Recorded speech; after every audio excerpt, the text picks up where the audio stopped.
പഠിച്ച ക്യാമ്പസിൽ ഒരുപാട് നാളുകൾക്ക് ശേഷം തിരിച്ചെത്തിയപ്പോൾ പണ്ട് കോളേജ് മാഗസിനിൽ എഴുതിയ ആ കവിത തന്നെയാണ് എനിക്ക് ഓർമ്മ വന്നത്. ഇനി ഒരിക്കൽ കൂടി എനിക്ക് ആ മണ്ണിലൊന്ന് ചവിട്ടണം. ഞാൻ ചുവട് വെച്ച നിലത്ത് എനിക്കെൻ്റെ കൗമാരം കാണണം. ഞാൻ ഇനിയും കൊതിക്കുന്ന മരത്തണലിൽ അല്പനേരം ഇരിക്കണം. ഞാനേറ്റ തണലിൽ സ്വയം എന്നെ മറക്കണം. ഇനി വരാനാവാത്ത വരാന്തകളിൽ എനിക്കെൻ്റെ ഓർമ്മകളെ പെരുക്കിയെടുക്കണം. ജൂനിയേഴ്സിനെ വിരട്ടുവാൻ ഞങ്ങൾ തിരക്കിട്ട കോണിപ്പടിയിൽ അല്പനേരം ഒന്നിരിക്കണം.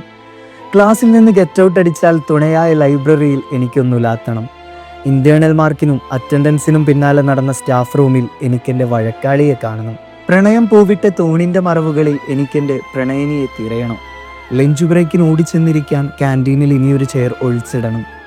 എഴുതി തീരാത്ത പരീക്ഷകൾക്ക് മുമ്പിൽ എനിക്കെൻ്റെ തൂലിക സമർപ്പിക്കണം. വിജയം ആഘോഷിക്കാൻ സമ്മതിക്കാത്ത സപ്ലിക്ക് നേരെ എനിക്കെൻ്റെ പ്രതിഷേധം അറിയിക്കണം. ഞാൻ കൂടുതൽ വഴക്കിട്ട ടീച്ചർക്ക് വേണ്ടി എനിക്കൊരു പുഞ്ചിരി സമർപ്പിക്കണം. ഗോസിപ്പുകൾ പടർന്ന ക്ലാസ് മുറിയിൽ എനിക്കെൻ്റെ നിരപരാധിത്വം തെളിയിക്കണം. വൈകുന്നേരങ്ങളിൽ കത്തിയടിച്ചിരിക്കാൻ ഇനിയും ആ ബൈക്ക് സ്റ്റാൻഡുകൾ തുറന്നിടണം.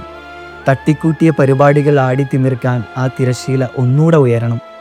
വെയിലത്ത് ഓടുവാനും വീണ് പരിക്ക് പറ്റാനും എനിക്ക് ആ ഗ്രൗണ്ടിലൊന്നിറങ്ങണം.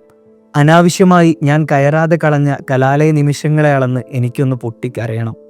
കൂട്ടുകാരുമൊത്ത് കറങ്ങിയ ദിവസങ്ങളോർത്ത് എനിക്കൊന്ന് ഉറക്കെ ചിരിക്കണം. അവസാനം ഒരു വട്ടം കൂടി ആ നിമിഷങ്ങളൊന്ന് തിരിച്ചു വന്നെങ്കിൽ എന്ന് എനിക്ക് ആത്മാർത്ഥമായൊന്ന് ആഗ്രഹിക്കണം.